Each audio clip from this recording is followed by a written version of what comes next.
E aí, galera, sejam todos bem-vindos ao canal Equilíbrio Político. Hoje estamos aqui, eu e o Wiener, para fazer um debate falando um pouco sobre a reunião do presidente Jair Bolsonaro com os ministros na última sexta-feira, que também contou com a presença do vice Mourão. E vamos abordar os principais pontos dessa reunião, claro, de forma equilibrada, de forma racional, para a gente tirar o que teve de mais importante naquele dia.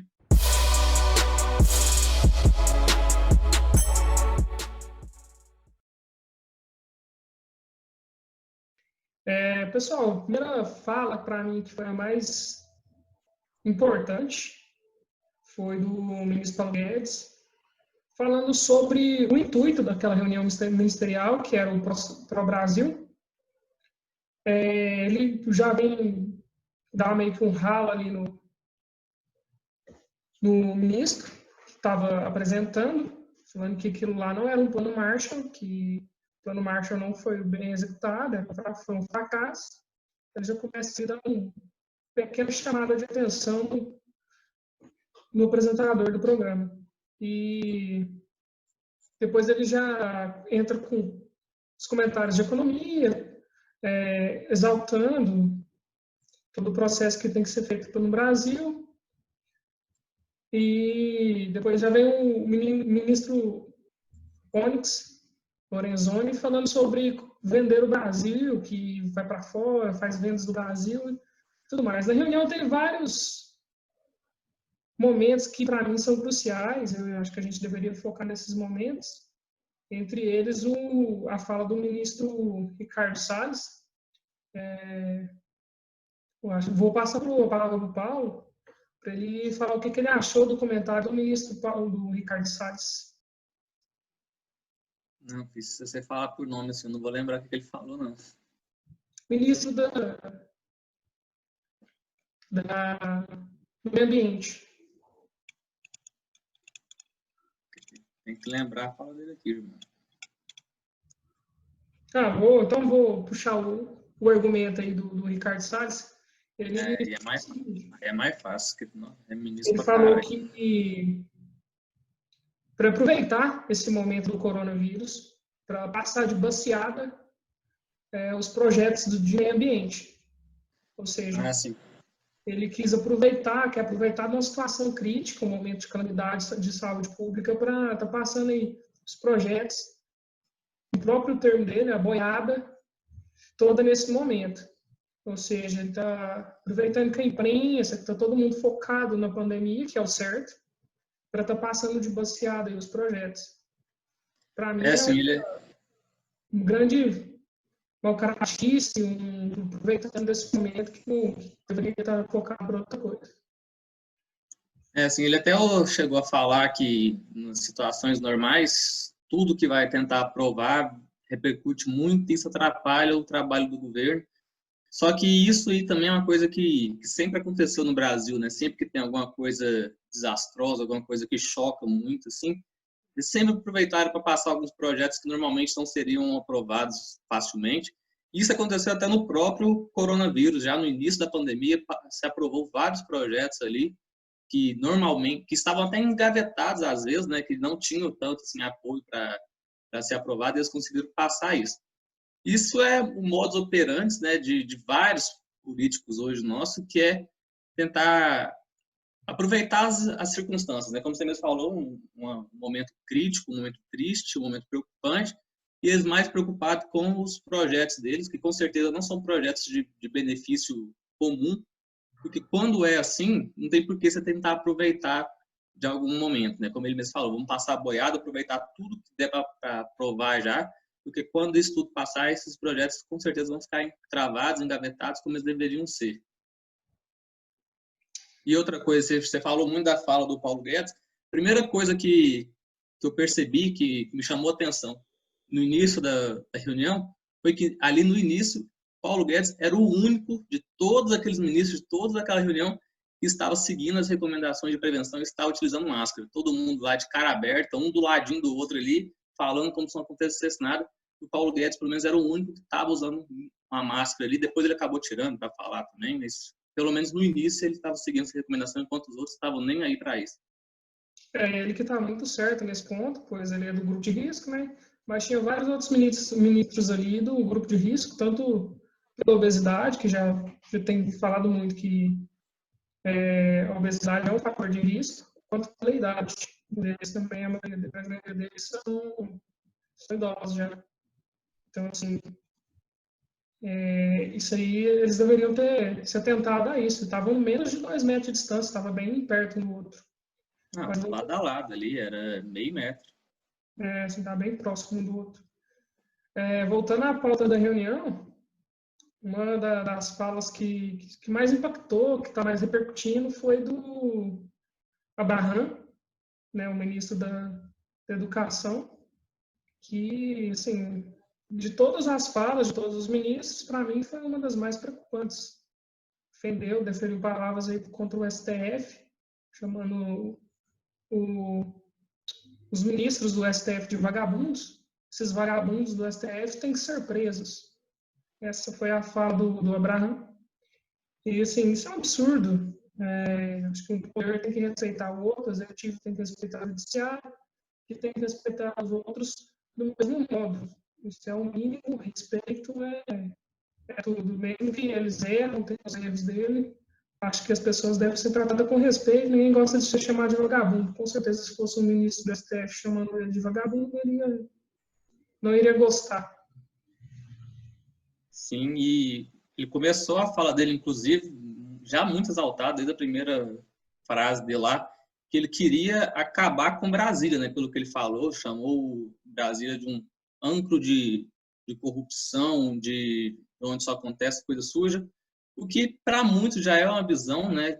Muita gente acha que realmente Brasília é isso, que é onde só tem corrupção, sujeira. Só que quando ele chega e fala, para qualquer pessoa que é vagabundo, mas quando chega num órgão, que é o órgão máximo de justiça do país, igual o STF, e ofende e fala em prisão para eles, ele tem que também olhar para o próprio nariz, né? Porque eu duvido que ele tenha tanta idoneidade assim para chamar os outros assim de vagabundo. Isso, inclusive, é uma coisa que não é só dele, né? Vários do atual governo, inclusive o presidente, não se dão bem com o STF, né? E isso é uma questão assim, você não tem que se dar bem com eles, mas o mínimo que você tem que fazer é respeitar, né, cara? Porque, mal ou bem, eles são um poder muito importante para o Brasil. Sem eles, tudo seria muito diferente. Eles são importantes para a ordem do país. E se chegar e xingar alguém de vagabundo, igual ele fez, realmente caberia até uma punição para ele mesmo, porque não é algo normal. Penso até que deve ter alguns artigos referente a isso, que deve correr algum crime, se não me engano, crime de honra contra os ministros, mas tratando de duas pessoas públicas, né, de órgãos públicos. Ele é um servidor público, então é um agravante, creio eu, neste caso. E, né, mudando um pouco o assunto, passando para um outro ponto, eu queria ressaltar também a fala do Bolsonaro, que falou muito sobre que não tem apego na cadeira de presidente, que não está pensando em reeleição, não está focado nisso agora, que falou também em armar a população, mas com o intuito não não falando em ditadura. Bom, na minha interpretação foi que ele não estava defendendo uma ditadura, mas defendendo sim a população estar armada para que não haja nenhuma ditadura, porque é muito fácil implementar uma ditadura no Brasil, pois a população não tem como se defender.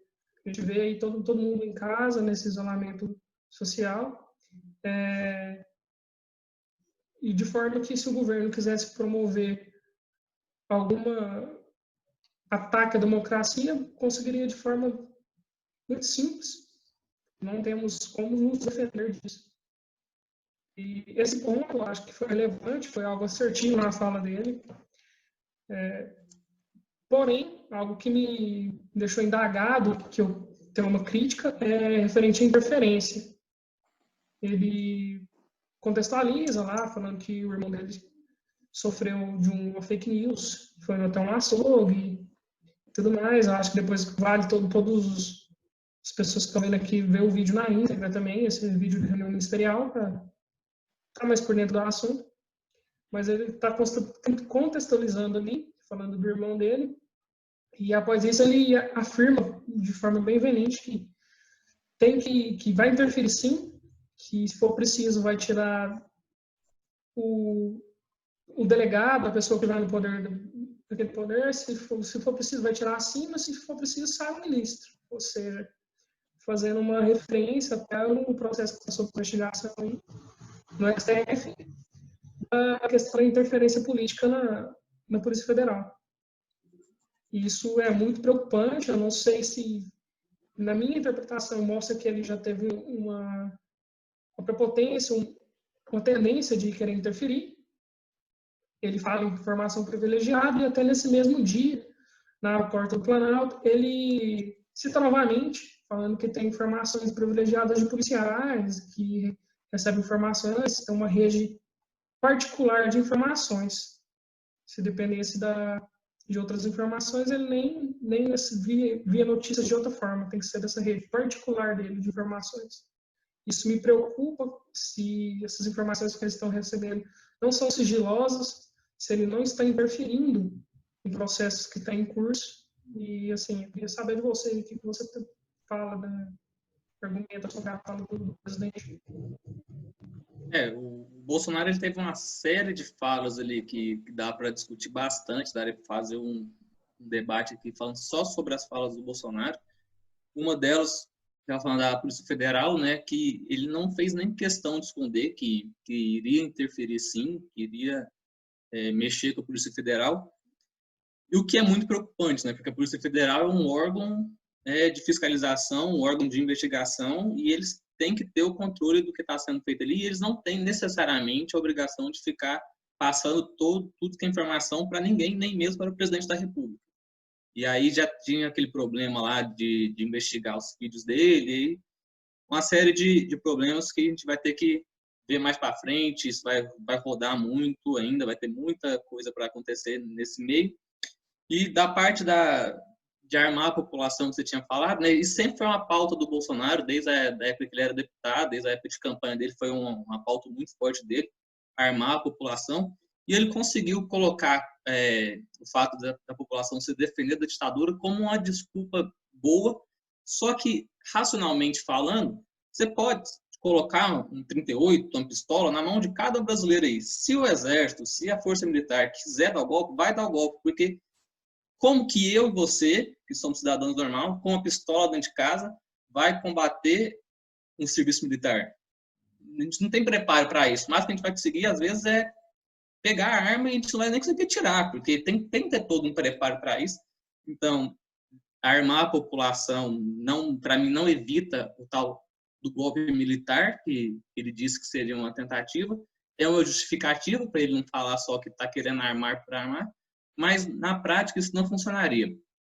Bolsonaro também aproveitou muito para atacar o Ministério da Justiça novamente, né, falando que o Ministério da Justiça fica omisso enquanto os cidadãos de bem estão sendo algemados.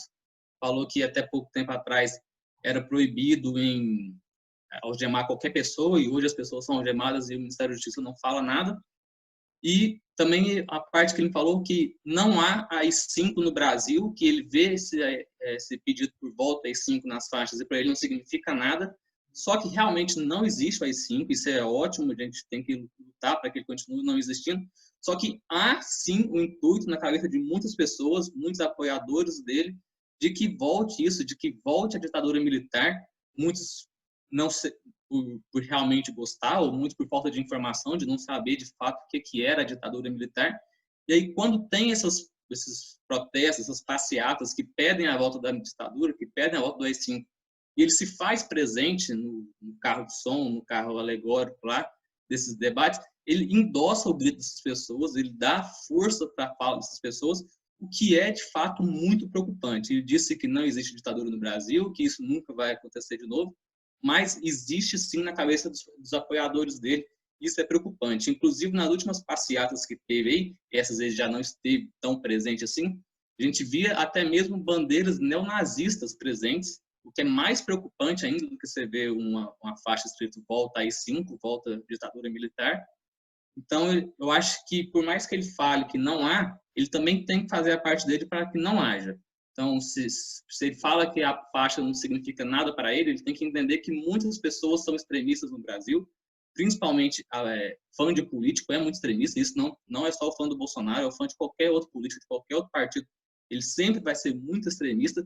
Então, quando ele pede a volta de algo como isso, e o próprio político que ele apoia vai lá e faz parte da carreata, faz parte da passeata, isso só se torna o intuito mais forte ainda. Então, eu acho que a parte mais preocupante para mim é essa parte do AI-5, a parte da ditadura militar voltar, que seria, de fato, algo muito preocupante. Foram anos sombrios, né? Eu acho que os mais sombrios que o Brasil já teve.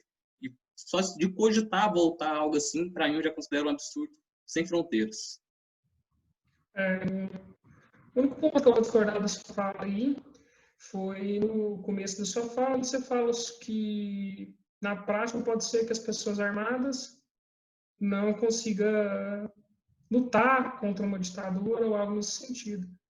Penso eu diferente, porque não estou falando que eu sou a favor de armar todo mundo e tudo mais, mas tendo a possibilidade de defesa, não seria tão fácil deles tomarem o poder. Poderia até tomar de forma fácil, mas, porém, a gente ia lutar para estar retirando eles. Se eles entrarem lá, nós vamos lutar de que forma? Com pá?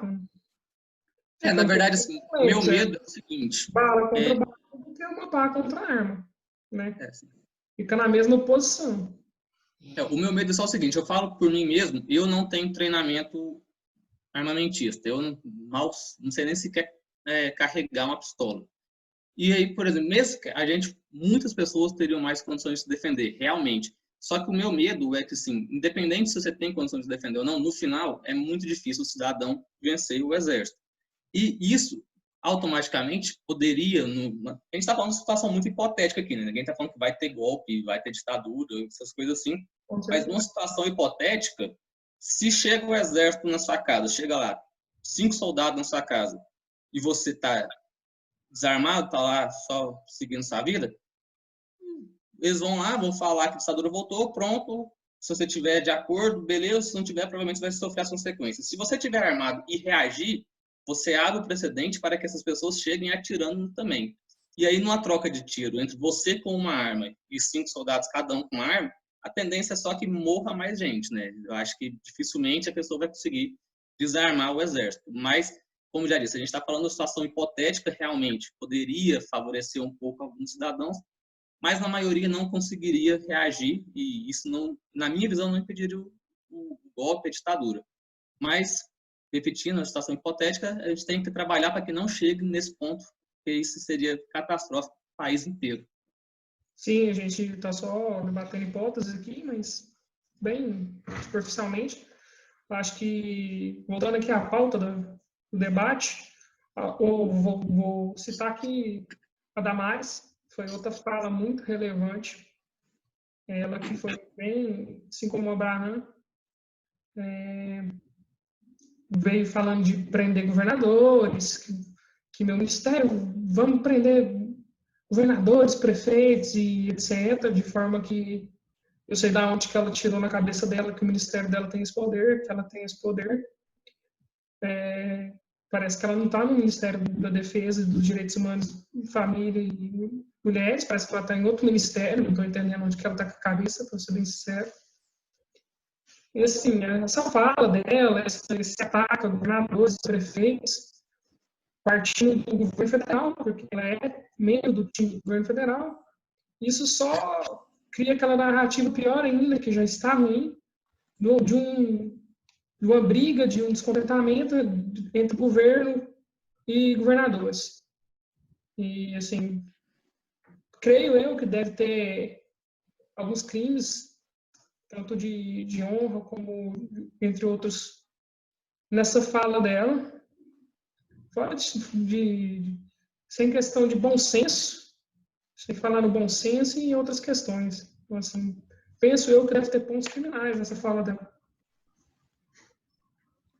Eu particularmente acho que a fala da Damares também é uma das mais preocupantes. Acho ela uma das ministras mais preocupantes do governo, porque primeiro ela começou a fala dela chamando o isolamento social e a quarentena, algo que é adotado no mundo inteiro, foi adotado no mundo inteiro como violação dos direitos humanos.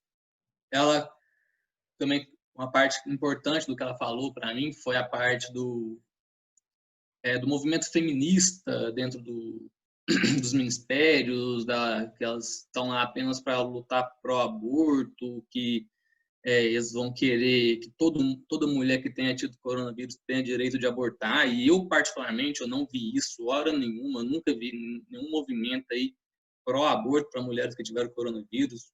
Se teve, eu estou realmente muito mal informado, eu acho que é só voltar no assunto que já era batido há um tempo, e que é um assunto muito polêmico. Quem é a favor quem é contra isso não cabe a gente a debater aqui no momento. Só que eu acho muito grave a parte de ameaçar de prisão e de processo governadores e prefeitos. Eu acho que quando você chega a ameaçar pessoas que estão no poder, assim, né, que são representantes estaduais e municipais, eu acho algo muito sério, como você disse na fala dela, com certeza tem alguma parte que pode ser enquadrado como crime de honra, alguma coisa assim. E eu acho a Damares, de certa forma, um pouco despreparada para o cargo que ela ocupa hoje. E a fala dela, para mim, só retratou isso. Para falar a verdade, eu não consegui tirar nada além disso. Entendo. Você acha que esse vídeo, essa reunião ministerial, foi uma bala de prata para o processo do Bolsonaro e do Moro lá sobre a questão da interferência política na Polícia Federal? Você acha que tem alguma prova contundente? Não, eu acho que dessa vez muito se fala que às vezes o Bolsonaro não vai bem preparado para os pronunciamentos dele. Eu acho que dessa vez ele até foi melhor preparado, porque ele não falou nada assim tão explícito que possa endossar o processo de interferência lá. Então eu acho que a reunião em si não mudou tanto assim essa questão. Eu acho que dessa vez ele foi mais contido na fala um pouco, até porque tinha muita gente falando, não era um pronunciamento só dele. Então, acho que nessa reunião em si, não. Inclusive, para quem apoia o Bolsonaro nessa questão, tem grande chance de ele ter saído dessa reunião mais forte do que ele entrou. A visão que eu tive foi essa. Não tive tanta mesma percepção. Por uma fala dele, de falar, vou interferir sim, que cabe muita interpretação nisso. Se ele vai interferir no que é de direito, que é interferência nos cargos, que ele pode nomear outras pessoas, sim, para superintendências e tanto para o Ministério da Justiça, ou se essa interferência era uma interferência política diretamente à Polícia Federal. Então, assim, esse ponto, eu acho que cabe uma interpretação ali. Porém, na minha visão, também não tem nenhuma bala de prata, nada que vai falar que esse processo já foi concluído com base nisso, não por esse vídeo. Eu acho que tem todo um contexto, tem outros pontos. Eu acho que a própria declaração que ele deu no final da tarde, em Nova Alvorada ali, que foi muito mais preocupante, teve muito mais falas reforçando a narrativa do Moro do que essa reunião ministerial em si. O que vemos na reunião foi muita grosseria, muita baixaria, xingamentos, tanto do presidente como de outros, e muitos ministros querendo aparecer ali com suas falas, alguns oportunistas, da parte econômica, do time econômico, tanto os presidentes da Caixa, do Banco do Brasil e de outros ali, todas as falas foram bem inteligentes, assertivas. Você vê que a equipe econômica está bem preparada, tem um bom diálogo, estão alinhados, sempre que eles citando o Paulo Guedes, o chefe deles é o Paulo Guedes, e nesse ponto eu achei positivo, questão econômica. Eu acho que para o processo não pode ser que não mude muita coisa, não vai agregar tantas provas assim. Sim, acho que é isso que eu consigo concluir dessa reunião ministerial. E queria saber qual que é a sua conclusão. Igual você falou, assim, a fala dele cabe interpretação, realmente cabe, mas normalmente as falas dele são mais explícitas, né? Ele dá mais na cara o que ele quis dizer. Nessa vez, acho que ele me preparou nisso. Então, eu concordo que isso aqui cabe interpretação, mas ele conseguiu disfarçar um pouco. Eu acho que outra parte que ele falou que me chamou atenção também foi a parte lá do pessoal tá querendo acelerar um processo de impeachment, que eu acho que hoje também não tem tanta força assim. O que eu tirei da reunião foi realmente, igual você falou, uma reunião que contava ali com os principais líderes do país, teoricamente, né? Teve muita baixaria, muito palavrão, como você mesmo disse, muitos políticos ali entusiasmados demais, passando do ponto na hora de falar, o que também não é legal, se aproveitar da reunião que está sendo filmada ali para tentar mostrar que é empoderado, que é poderoso, que tem a fala grossa, que tem a fala firme, que foi mais ou menos o que a Damares tentou fazer. Mas da parte econômica, eu concordo com você que as falas foram bem assertivas, todo mundo estava ciente do que foi para falar, até procuraram não falar tanto assim, porque quando você fala muito, você acaba dando margem de interpretação, acaba se enrolando. Eles foram lá, falaram o que deveriam ser falado realmente, e ficou por isso, ao contrário de vários outros ali que tentaram falar mais do que o normal, para tentar forçar alguma situação, é o que eu tiro da reunião. A reunião que, para mim, foi proveitosa, deu para quem assistiu ela inteira entender um pouco do processo que está rolando aí, do programa Pro Brasil, que na teoria é um bom programa, que deve agregar muito nos próximos anos aí, mas que vai lembrar também é um programa de longa data, chegou, você fala na reunião de até 10 anos, então o que eu tiro da reunião é mais ou menos isso. Só um ponto que eu esqueci de colocar, que pode ser que as pessoas perguntem, é a questão do Sérgio Moro. Minha análise sobre a fala dele foi bem objetiva, ele foi citado algumas vezes por outros ministros, porém não se manifestou. Acho que não é o perfil dele, ele não é de se manifestar muito, eu acho que não iria interferir ali, vinha defender o ministério dele.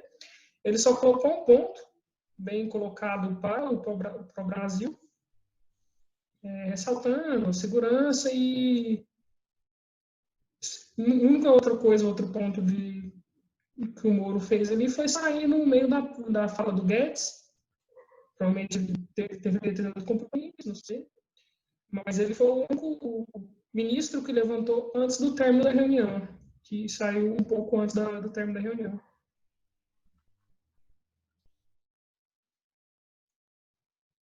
Sim, o Moro é mais o perfil dele mesmo, ele estava lá meio que para completar o coro, né, só para falar e fazer a sua parte dele, ele não fez muita questão de falar, não fez muita questão de debater.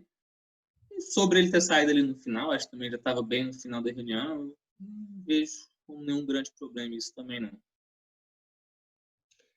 Certo. A gente vai ficando por aqui, pessoal. Você tem mais um ponto a falar? Alguma coisa, Lupão? Não, acho que todos os principais pontos, é claro que a gente deixou algumas coisas aí sem falar, porque é ministro com força falam lá. Acho que os principais pontos a gente já abordou aqui, sim. Então é isso, pessoal. Eu queria agradecer a todos que estão assistindo esse vídeo. Deixa um like, se inscreva no canal. Tem mais conteúdo político vindo aí, conteúdo de qualidade. A nossa opinião é sempre equilibrada, visando ter empatia por todos os lados e polarizar a política. Então, se inscreva no canal, deixe seu like. Muito obrigado e uma ótima semana a todos. Falou.